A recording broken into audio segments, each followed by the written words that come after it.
G'day, Chiefs.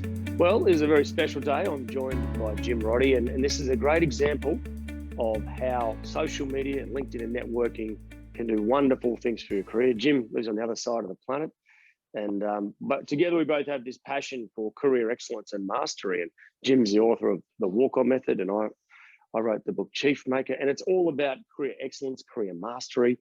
So if you're stuck in your career, maybe you're at a crossroads, you're frustrated, something's not going quite right for you.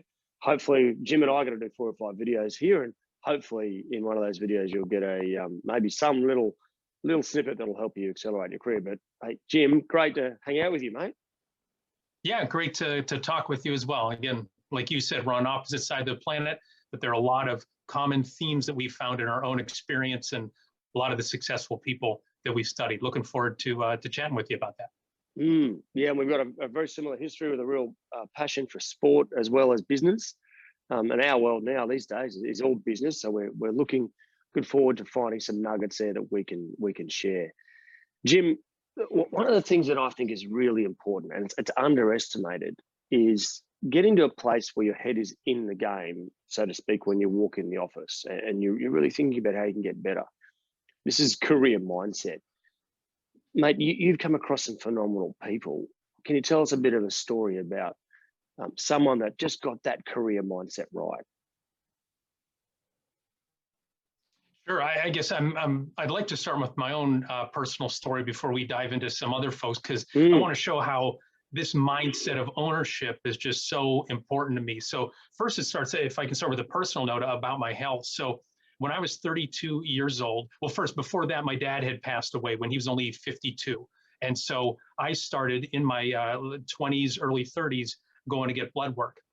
And so, just to make sure that everything was okay. Well, I get the blood work back, I have low iron. And my primary care physician says, well, here, just take some iron pills. But the iron pills were like blown up my stomach. If you've ever taken that before, it's like swallowing a mini bomb and boom, like it just wasn't making me feel well. And so I had a coworker who's actually the daughter of a gastrointestinal nurse, and a story for another day is that woman became my wife, but we'll get back to that later. And so what her mom recommended and what she recommended was, you need a procedure to find out exactly what this is. It's not very typical for men to have low iron. And so called my primary care physician. He said, no, you'll be fine. And I really fought with him and said, I need to get a procedure. He said one painful procedure. I got that. Then I had to get another procedure. And it turns out I had colon cancer, even though I was only 32 years old. Well, my next fight with him was he wanted me to go see a general surgeon. And I thought, well, I should probably investigate specialists as well. And he said, just go see them. Like, no, I'm going to go interview doctors. Remember somebody telling me, you can't interview doctors. Like, they'll be offended with you asking them questions. I'm like, I remember saying to somebody, I've been diagnosed with cancer at age 32. Offending doctors is not making the top 100 of my list, right? Things that I care about at this point. So I can say, here I am 19 years later, cancer-free, because I had the mindset of, I need to take control of this. I'm not just going to listen to whatever this doctor said. And because he had all sorts of patients, I only had one me. And to our listeners out there, you've only got one you've got one career, and so you need to take control of that. And so one way that I took control of my career was I was self-employed for 5.5 years, but then ended up getting scooped up by an IT technology trade magazine publisher. They brought me on board in the editorial position, brought me down the operations path. But to expand beyond operations manager, I needed to go engage with some clients. I just didn't have as much client-facing experience as somebody who wanted to become company president. And the clients weren't coming to me, right? They weren't going to stop by and knock on my door, or prospects, weren't going to pull up. So I needed to go get outside of the office, and I took the lead in one of our biggest verticals, which was the retail vertical. And Greg, the first show that I attended, we always wear suits and ties, like that was the way to do it. Well, this show was way more casual than that. Golf shirts, jeans, collared shirts, things like that. And we just didn't look the part. And then our competitor was everywhere. And then in the evenings, everybody got together and we didn't get invited anywhere. And people were like, well, the excuse was our competitors have been here longer. Like, what are we going to do about it? And the attitude we ended up taking was this, no, we've got to take control of this. We got to find out what the association needs. And I inclined towards servant leadership anyway. And so really dove into helping them out. What do you need? They had spots on committees. We helped out there. We created content for them to promote the association. They needed spots for education, whether it was online or in person. We did that. We promoted them. Well, then it ends up, after doing that for a couple of years, I had somebody say, you should run for the board. And so I ended up running for the board. I ended up getting elected. And also they had an awards program for our company. And so we actually got the gold award for our division. So we actually beat out that other magazine. But we didn't just pat ourselves on the back. We said, what can we do more? Well, 3 years later, I was actually named chairman of the board. And then not only did we win the gold award for the third year in a row, they had something that they called the gold medallion, which is the overall top vendors. Here we were, a 50 employee company going against Fortune 500 billion-dollar companies. And we won the gold medallion award. And so the theme of my book, the topic is it's underdogs who became extraordinary. And that's what we did. We were extreme underdogs, but we didn't say, I guess we're underdogs for life. We said we can do better. And again, that led not only to success for organization, but that took me from operations manager to company president, which I served as for 11 years until I wanted to get into the coaching realm. So I apologize for the longer story, but again, taking control is near and dear to my heart from a personal perspective and a career perspective. And the thing I love about that, and it's the underdog story, and that's certainly here in Australia, we love the underdog story. We all think we're all underdogs in our own way.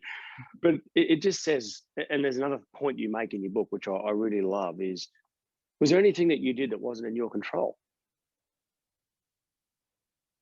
This is one of your biggest things, right?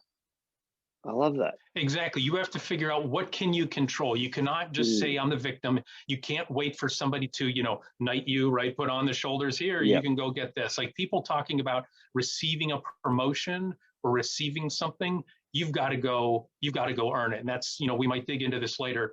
The 5-step walk-on method, all those steps are within your control. We have a list of things that you can do today in the workplace, 43 of them.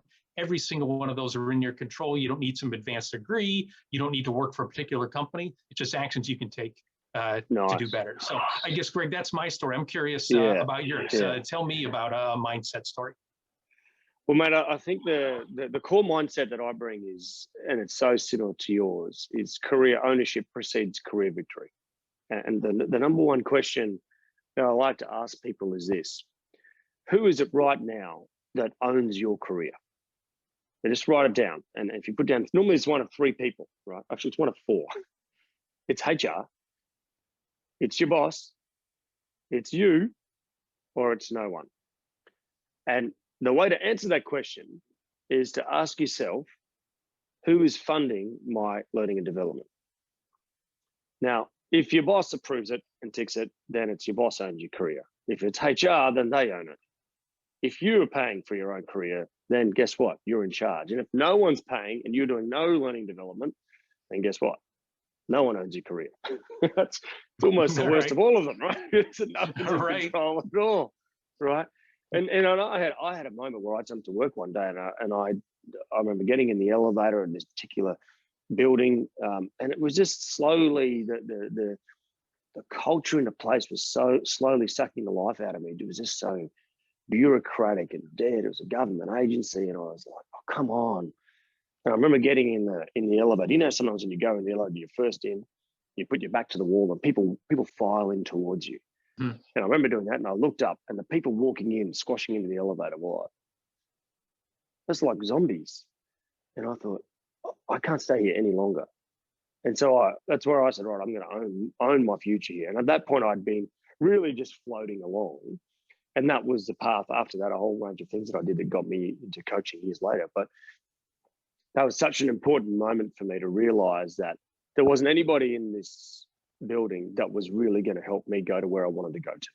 If I was going to do it, it was on me and no one else. And that's when that little line, career ownership, precedes career victory. That's one that has rung true for me now for 15 years.